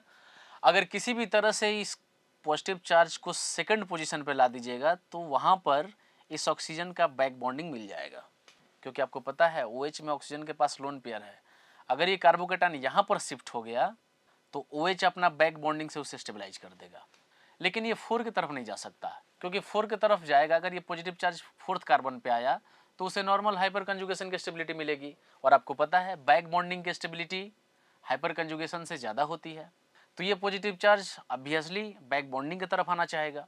अब सवाल ये है कि इस पॉजिटिव चार्ज को इस कार्बन पे लाना है ताकि ये कार्बोकेटाइन बैक बॉन्डिंग से स्टेबलाइज हो सके। तो मुझे बताइए इस कार्बोकेटाइन को यहाँ पे लाने के लिए मुझे किस ग्रुप का शिफ्टिंग कराना चाहिए, हाइड्रोजन या मिथाइल? 2 एटम्स और group of atoms are ready to migrate, but which of the one will migrate fastest, either hydrogen और मिथाइल? तो हम लोग माइग्रेटरी एप्टीट्यूड या शिफ्टिंग ऑर्डर जानते हैं। हाइड्राइड की जो माइग्रेटरी शिफ्टिंग टेंडेंसी होती है वो ज़्यादा होती है मिथाइल से। तो यहाँ से अगर ये हाइड्रोजन यहाँ पर शिफ्ट हो जाए, ठीक है ना, सेकेंड कार्बन से हाइड्रोजन शिफ्ट हो जाए तो ये पॉजिटिव चार्ज यहाँ पे डेवलप हो जाएगा। तो इस क्वेश्चन का आंसर ये है कि अगर C2 कार्बन से हाइड्रोजन को हम शिफ्ट करवा दें तो ये कार्बोकेटाइन बैक बॉन्डिंग से स्टेबलाइज हो जाएगा। तो ऑप्शन क्या दिया है, C3H4 नहीं होगा, हाइड्रोजन एट C4 नहीं होगा, हाँ हाइड्रोजन एट C2 से अगर हाइड्रोजन को माइग्रेट करवा दीजिएगा, क्योंकि हम जानते हैं क्वेश्चन नंबर 45 में शिफ्टिंग टेंडेंसी की बात करें तो H- की शिफ्टिंग सबसे फास्ट होती है, फिर PH- की, फिर 3 डिग्री एल्काइल, या 2 डिग्री, 1 डिग्री, ठीक ना, या 0 डिग्री। ये रहा आपका शिफ्टिंग या माइग्रेटरी एप्टीट्यूड, ठीक ना, शिफ्टिंग टेंडेंसी। क्लियर है। तो अगर सेकेंड पोजीशन से हाइड्रोजन माइग्रेट करके थर्ड पे चला जाए तो ये पॉजिटिव चार्ज इस कार्बन पर डेवलप होगा और ये फर्दर बैक बॉन्डिंग से स्टेबलाइज हो जाएगा, ठीक है ना। तो यहाँ पर डी आपका करेक्ट आंसर होगा। हाइड्रोजन को हम हटाएंगे क्योंकि शिफ्टिंग ऑर्डर में हाइड्राइड सबसे पहले शिफ्ट करेगा, इसका माइग्रेशन फास्ट होगा। तो 45 का अच्छा रीज़न ये भी है कि हाइड्राइड फास्ट माइग्रेट क्यों करता है, क्योंकि इसका लाइटेस्ट वेट होता है, हल्का होता है, तेज़ी से माइग्रेट कर जाएगा। तो ऑप्शन हो जाएगा 45 का ऑप्शन हो जाएगा डी। और दूसरा मैंने ये बताया कि ये प्लस चार्ज 2 पे ही क्यों आना चाहेगा, क्योंकि 2 पे आने के बाद उससे अल्कोहल की OH ग्रुप की बैक बॉन्डिंग मिल जाएगी, इस वजह से वो 4 पे ना जाकर हाइपर कंजुगेशन की तरफ ना जाकर बैक बॉन्डिंग की तरफ आना चाहेगा, क्योंकि बैक बॉन्डिंग का मैग्नीट्यूड या आप ये कहिए कि बैक बॉन्डिंग का जो स्टेबलाइजेशन का रेट है वो डोमिनेंट है हाइपर कंजुगेशन पे, ठीक है ना। नेक्स्ट क्वेश्चन है 46। Among the given organic compounds the total number of aromatic compound. देखिए एरोमेटिसिटी का क्वेश्चन तो हम लोग पहले भी कर चुके हैं, और कॉन्सेप्ट आपके पास आ चुका है। एरोमेटिसिटी के लिए 4 कंडीशन। पहला कंडीशन कंपाउंड को साइक्लिक होना चाहिए। दूसरा कंडीशन ये है कि कंपाउंड प्लेनर होना चाहिए, उस कंपाउंड का हर मेंबर sp2 हाइब्रिडाइज्ड होना चाहिए। तीसरा, compound must be obey Huckel's rule, 4n+2 pi electrons, 4n+2 pi electrons must be delocalize entire the cyclic system. मैं फिर से बोल दूं, रिंग के बाहर कितने पाई इलेक्ट्रॉन्स है, क्या हो रहा है नहीं हो रहा है, इससे कोई मतलब नहीं है। जब भी एरोमेटिसिटी का फेनोमेनन देखना हो तो रिंग के अंदर देखना है। और एक लास्ट मैंने पेरिफेरल वाला बताया था आपको, ठीक है ना, कि अगर पेरिफेरल कंजुगेटेड सिस्टम मिल रहा है किसी कंपाउंड के साइक्लिक के अंदर, साइक्लिक सिस्टम के अंदर अगर conjugated system, largest conjugated system मिल रहा है तो वो सिस्टम एरोमेटिक होगा। फर्स्ट हम देखें, फर्स्ट ऑप्शन देखिए, pi sigma sigma sigma pi conjugation break हो गया, pi sigma sigma conjugation break, pi sigma pi conjugation break. तो यहाँ पे कंजुगेशन ब्रेक हो गया, ये सिस्टम प्लेनर नहीं रहा। दूसरी बात, कंपाउंड को एरोमेटिक होने के लिए सिस्टम को प्लेनर होना चाहिए। कुछ कार्बन sp3 भी हाइब्रिडाइज्ड हैं, सारे कार्बन sp2 नहीं है, तो फर्स्ट कभी भी एरोमेटिक नहीं हो सकता, ठीक है ना। तो फर्स्ट ऑप्शन एरोमेटिक नहीं है। सेकंड देख लेते हैं। सेकंड में देखिए, अगर जब कभी आइसोलेटेड रिंग हो ना, तो दोनों रिंग की अलग अलग एरोमेटिसिटी देख ली जाती है। आप लेफ्ट वाले रिंग को देखिए, बेंजीन है, एरोमेटिक है। राइट वाले रिंग को देखिए, ये नॉन एरोमेटिक है। तो aromatic plus non aromatic, overall ये सिस्टम एरोमेटिक होता है, ठीक है ना। थर्ड में देख लीजिए, थर्ड में देखिए पेरिफेरल कंजुगेटेड सिस्टम, पाई sigma pi sigma pi sigma negative charge, फिर सिग्मा नेगेटिव चार्ज नहीं sorry lone pair, negative pi sigma, मतलब पूरे पेरीफेरी में, पूरे बाउंड्री पे कंजुगेशन चल रहा है। और थर्ड में टोटल पाई इलेक्ट्रॉन्स कितने हैं, 10 pi electrons. 10 pi electrons ring के अंदर डिलोकलाइज्ड हैं, ये हकल्स रूल्स को ओबे कर रहा है। सिस्टम साइक्लिक भी है, बात समझ में आ रही है ना, पेरिफेरल कंजुगेटेड सिस्टम भी है, ओवरऑल ये कंपाउंड एरोमेटिक हो जाएगा। फोर्थ में देखिए, फोर्थ में देखिए, ये भी, ये बेंजीन रिंग इंडिविजुअली एरोमेटिक है, ठीक ना। अगर हम इस 5 मेंबर्ड रिंग को देखें इस तरह से, तो ये 5 मेंबर्ड का रिंग भी एरोमेटिक है 6 पाई इलेक्ट्रॉन के साथ। फिर हम इस बेंजीन को देखें, राइट वाले बेंजीन को, तो ये सिस्टम भी एरोमेटिक है। मतलब ये तीनों रिंग इंडिविजुअली एरोमेटिक है, aromatic plus aromatic plus aromatic, overall ये सिस्टम क्या होगा, aromatic. Aromatic plus aromatic plus aromatic, overall ये सिस्टम एरोमेटिक होगा। देखिए, दो बातों को ध्यान रखिए, जब भी इस तरह से मल्टी साइक्लिक वाले क्वेश्चन आए ना, पहले तो ये देखिए कि क्या रिंग इंडिविजुअली एरोमेटिक है। अगर रिंग इंडिविजुअली एरोमेटिक है, या कोई एरोमेटिक है या कोई नॉन एरोमेटिक है, तो aromatic plus non aromatic aromatic ही होता है। अगर दोनों के दोनों इंडिविजुअली एरोमेटिक हो गए तो भी 100% एरोमेटिक होगा, ठीक है ना। दूसरा, अगर उससे पता नहीं चल रहा है तो आप पेरिफेरल कंजुगेटेड सिस्टम लगा ले पेरीफेरी पे, ठीक है ना। पूरे पेरीफेरी में पाई इलेक्ट्रॉन्स को काउंट कर लीजिए। अगर पेरीफेरी में total pi electrons Huckel's rules को फुलफिल कर रहे हैं और पूरे पेरीफेरी में कंजुगेशन मेंटेन है तो सिस्टम एरोमेटिक होगा, ठीक है ना। उसको बोलते हैं पेरिफेरल कंजुगेटेड एरोमेटिसिटी, ठीक है ना। तो जब कभी कोई बड़ा रिंग आ जाए, ठीक है ना, या एक से ज़्यादा रिंग आए तो वो चीज़ हम देख लेते हैं। ये फोर्थ समझ गया ना, इंडिविजुअल बेंजीन भी एरोमेटिक है। फिर ये 5 मेंबर्ड रिंग 6 पाई इलेक्ट्रॉन के साथ, 2 2 4 और 2 6 पाई इलेक्ट्रॉन, और फिर ये इंडिविजुअली रिंग, मतलब तीनों के तीनों एरोमेटिक है तो ओवरऑल सिस्टम एरोमेटिक होगा। तो 46 का ऑप्शन हो जाएगा, सॉरी इंटीजर टाइप का है ना, तो 46 का कितने कंपाउंड एरोमेटिक हो रहे हैं, 1 2 3, 3 will be correct answer. Next question, last question देखते हैं। 47, how many compounds among the following compounds show inductive mesomeric as well as hyperconjugation effect, ठीक है ना। क्वेश्चन नंबर 47, देखिए, जिस किसी कंपाउंड में मेसोमेरिक इफेक्ट होगा उसमें इंडक्टिव होगा ही, क्योंकि हम लोग पढ़ते हैं कि mesomeric effect can observe only in conjugated system, but inductive effect can observe in both conjugated as well as non conjugated system. मतलब जहाँ कहीं भी मेसोमेरिक इफेक्ट लग रहा होगा वहाँ इंडक्टिव हो ही जाएगा। हाइपर कंजुगेशन के लिए हम अलग से देख लेंगे। हाइपर कंजुगेशन के लिए अल्फा हाइड्रोजन देखना होगा। फर्स्ट ऑप्शन में देखिए, फर्स्ट ऑप्शन में OCH3, ये OCH3 प्लस एम इफेक्ट लगाएगा और माइनस आई भी लगाएगा, बट इसका प्लस एम माइनस आई पर डोमिनेंट होगा। कहने का मतलब है इसमें माइनस प्लस एम भी लग रहा है, माइनस आई भी लग रहा है, लेकिन हाइपर कंजुगेशन नहीं है। चलिए, तो पहला तो ऐसे ही कैंसिल हो गया, ठीक है ना। दूसरे में देखिए, यहाँ डबल बॉन्ड है, डबल बॉन्ड के बगल वाला कार्बन अल्फा कार्बन होता है, ठीक है ना। अल्फा कार्बन पे एक अल्फा हाइड्रोजन तो है ना, यहाँ पर एक अल्फा हाइड्रोजन है तो हाइपर कंजुगेशन हो जाएगा, ठीक है ना। मैं इसको ड्रॉ ही कर देता हूँ इस स्ट्रक्चर को, ठीक है। देखिए, जैसा कि हमने पहले भी बोला है कि जिस कंपाउंड में मेसोमेरिक इफेक्ट होगा उसमें इंडक्टिव हो ही जाएगा। तो देखें, इस ग्रुप के पास, इस ग्रुप के पहले एटम के पास लोन पेयर है, इलेक्ट्रॉन पेयर कंजुगेटेड सिस्टम में रिलीज करेगा तो ये प्लस एम की तरफ बिहेव करेगा। नो डाउट इसका माइनस आई इफेक्ट भी लग रहा होगा, बट प्लस एम डोमिनेंट हो जाता है माइनस आई पे। इसमें देखिए, इस डबल बॉन्ड के पड़ोस वाले बगल वाले पोजीशन पे अल्फा कार्बन है जिसके पास एक अल्फा हाइड्रोजन भी है, ठीक है ना। तो यहाँ अल्फा हाइड्रोजन है तो ये हाइपर कंजुगेशन भी शो कर सकता है। दूसरा, इस सिस्टम में देखिए, ये डबल बॉन्ड यहाँ पे शिफ्ट हो तो ये बॉन्ड पाई बॉन्ड यहाँ शिफ्ट हो जाएगा। एक तरह से यहाँ पर माइनस एम भी लग रहा है, यानी मेजोमेरिक भी है। अच्छा, जहाँ भी मेजोमेरिक है वहाँ इंडक्टिव हो ही जाएगा। तो इस ऑप्शन में देखिए, हाइपर कंजुगेशन भी है, मेजोमेरिक भी है, इंडक्टिव भी है। ये नहीं पूछ रहा है कि प्लस वाला है कि माइनस वाला है, बस ये पूछ रहा है कि किस में मेजोमेरिक है, किस में इंडक्टिव है, ठीक है ना। तो इस ऑप्शन में ये तीनों इफेक्ट दिखाई दे रहे हैं। इसमें देखिए कोई इफेक्ट नहीं है, सिर्फ अगर कहा जाए तो माइनस आई हो सकता है या मेजोमेरिक हो सकता है। अगर हम कहें किसी ग्रुप के रिस्पेक्ट में तो इसका माइनस आई इफेक्ट लग जाएगा, मेजोमेरिक लग सकता है, बट हाइपर कंजुगेशन नहीं लगेगा। हाइपर कंजुगेशन के लिए अल्फा कार्बन पे अल्फा हाइड्रोजन होना चाहिए और वो भी अल्फा कार्बन sp3 कार्बन होना चाहिए। यहाँ देखें, इस क्लोरीन का माइनस आई लगेगा, इसका मेजोमेरिक इफेक्ट नहीं लग पाएगा, हाइपर कंजुगेशन भी नहीं ऑब्जर्व हो पाएगा। नेक्स्ट, NO2 का माइनस एम इफेक्ट लग जाएगा, और जहाँ माइनस एम होगा वहाँ माइनस आई हो ही जाता है, या जहाँ मेजोमेरिक हो इंडक्टिव हो ही जाएगा।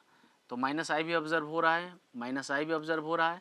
और आप देखिए, डबल बॉन्ड का पड़ोस वाला कार्बन अल्फा कार्बन है, यहाँ अल्फा हाइड्रोजन भी है। अल्फा हाइड्रोजन होने के लिए कम से कम अल्फा कार्बन पे, अल्फा sp3 कार्बन पे एक अल्फा हाइड्रोजन होना चाहिए। तो यहाँ भी हाइपर कंजुगेशन है। क्वेश्चन बोल रहा है कि किस स्ट्रक्चर में तीनों इफेक्ट ऑब्जर्व हो रहे हैं। यहाँ देखिए, इस ग्रुप का मेजोमेरिक लगेगा, जहाँ मेजोमेरिक लगेगा उसका माइनस आई भी लगेगा, और इस डबल बॉन्ड के बगल में ये कार्बन अल्फा कार्बन, इसके पास अल्फा हाइड्रोजन है, यहाँ हाइपर कंजुगेशन भी लगेगा। यहाँ देखिए, इस ग्रुप का इस डबल बॉन्ड के बगल वाला कार्बन अल्फा कार्बन और इस पे प्रेजेंट अल्फा हाइड्रोजन इस पे 6 है, ठीक है ना। तो यहाँ पे हाइपर कंजुगेशन तो ऑब्जर्व हो रहा है, ठीक है। आप कह सकते हैं इंडक्टिव भी लग रहा है, बट मेजोमेरिक इफेक्ट यहाँ पर ऑब्जर्व नहीं होगा। क्लियर। नेक्स्ट, इस CO को मैं ऐसे भी लिख सकता था, इसको ऐसे भी तो हम लिख सकते हैं ना। आप देखिए, इस CO का लगेगा minus M effect, it means mesomeric लग जाएगा। डबल बॉन्ड के बगल वाला कार्बन अल्फा कार्बन, यहाँ हाइपर कंजुगेशन भी ऑब्जर्व होगा। जहाँ भी अल्फा कार्बन पे अल्फा हाइड्रोजन रहा तो हाइपर कंजुगेशन होगा ही, ठीक है ना। जहाँ मेजोमेरिक है वहाँ इंडक्टिव होगा ही, ठीक है ना। यहाँ माइनस एम है, माइनस आई। क्लियर है। तो आप देख कर बताइए कि ऐसे कितने कंपाउंड हैं जिसमें तीनों इफेक्ट लग रहे हैं। फर्स्ट नहीं होगा, 1 2 2 3 3 और 1 4, ठीक है ना। तो correct option will B 4 will be correct answer, ठीक है। चलिए स्टार्ट करते हैं क्वेश्चन नंबर 48, ठीक है। क्वेश्चन नंबर 48 यानी कि हमारा इंटीजर टाइप क्वेश्चन, ठीक है। इसमें क्या बोला जा रहा है कि at 90 kelvin 1 atm pressure there are equal number of Cl2 molecules and Cl atoms in the reaction mixture. ये हमारा रिएक्शन मिक्सचर है, Cl2 gas reversible 2Cl gas, है ना। तो इसमें कह रहा है रिएक्शन मिक्सचर का इक्वल नंबर ऑफ मॉलिक्यूल्स, यानी कि मॉलिक्यूल्स यानी कि मोल्स। तो इक्विलिब्रियम पे हमारा सपोज इसका A मोल्स है तो इसका भी कह रहा है A मोल्स होगा, ठीक है। इन दोनों का इक्वल मोल्स है, ठीक है।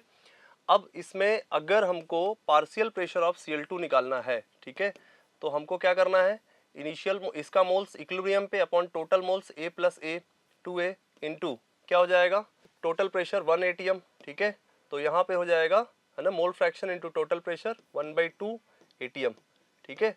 और partial pressure of Cl gas अगर हमको निकालना होगा तो यहाँ पे A/2A इंटू 1, इसका भी 1/2 atm आएगा, ठीक है।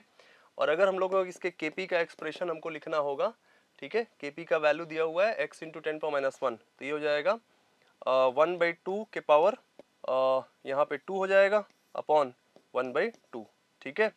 तो 1/2 के पावर 1 यानी कि यहाँ पे 1/2 हो जाएगा, यानी कि इसको हम लोग लिखेंगे 0.5, यानी कि हम लोग इसको लिख सकते हैं 5 × 10⁻⁻1 विच इज इक्वल टू, कह रहा है कि x × 10⁻⁻1, तो x बराबर हमारा हो जाएगा आंसर 5।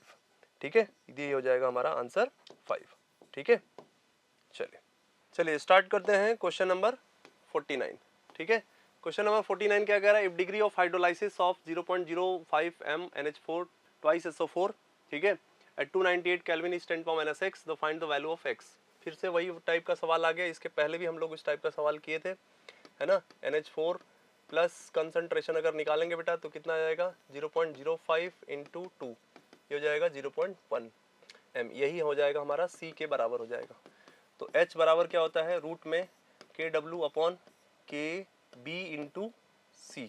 ठीक है, आयुस में तो हमको PK दिया हुआ है NH4 प्लस का, यानी कि इसके कॉन्जुगेट एसिड का दिया हुआ है 9, तो PKB, है ना, NH4OH का कितना हो जाएगा, NH4 यानी कि इसके बेस का 14 - 9 यानी कि 5, यानी कि KB कितना हो जाएगा 10⁻⁻5। तो ये हो जाएगा आपका कितना 10⁻⁻14 अपॉन 10⁻�5 × 10⁻1, 10⁻6 हो जाएगा, ये कैंसल 10⁻8, 10⁻8 का रूट कितना आएगा 10⁻4, ये हो जाएगा H का बराबर। ये कह रहा है ना, ये हो जाएगा, कह रहा है कि 10 के पावर माइनस x के बराबर है, तो x के बराबर हो जाएगा 4, तो हमारा आंसर 4 हो जाएगा। ठीक है, स्टार्ट करते हैं question number 50, last question. Calculate the pOH of 0.002 molar K2HA, है ना, K2HA मतलब ये किस तरीके से बना होगा, आप ऐसे समझो कि अगर हम लोग H3A एक ट्राइप्रोटिक एसिड ले लें, है ना, बोला भी गया है H3A ट्राइप्रोटिक एसिड, इसको अगर एक बार में डिसोसिएट करते हैं तो ये H+ और H2A- बनता है। ठीक है, और H2A को फिर से डिसोसिएट करेंगे, है ना, तो ये बनेगा H+ और HA-, है ना, HA-, ठीक है, HA-, को फिर से डिसोसिएट करेंगे तो H+ और A पर ट्रिपल-, ठीक है, तो इसके लिए हमारा K1 होगा, इसके लिए K2 होगा, इसके लिए K3 होगा। तो हमसे जो है ना इस वाले सॉल्ट का पूछ रहा है, इसमें अगर हम लोग, है ना, 2K+ और HA पर डबल- रख दें, ठीक है, तो ये हमारा बन जाएगा K2HA, यानी कि इस टाइप का सॉल्ट का हमको पूछ रहा है। तो इसके लिए मैंने बोला था कि ये एक तरीके का एम्फीप्रोटिक सॉल्ट हो गया, एम्फीप्रोटिक एनायन हो गया। तो इसका अगर हम लोगों को पीएच बताना है तो इसका पीएच कौन से के के बीच में, K2 और K3 के बीच में लाई कर रहा है, ये K1 में तो आ नहीं सकता है। तो इसके लिए हम लोग pKa2 + pKa3/2 कर देंगे सीधा सीधा। pKa2 कितना है बेटा हमारे पास, है ना, K1 दिया हुआ है 10⁻4, K2 दिया है 10⁻6, तो pK2 हो जाएगा 6, और pK3 कितना दिया, 10⁻10 का माइनस लॉग कितना हो जाएगा 10 अपॉन 2 कर दोगे बेटा कितना हो जाएगा 16 का आधा 8। तो दिस इज अवर पीएच, है ना, पीएच बराबर 8।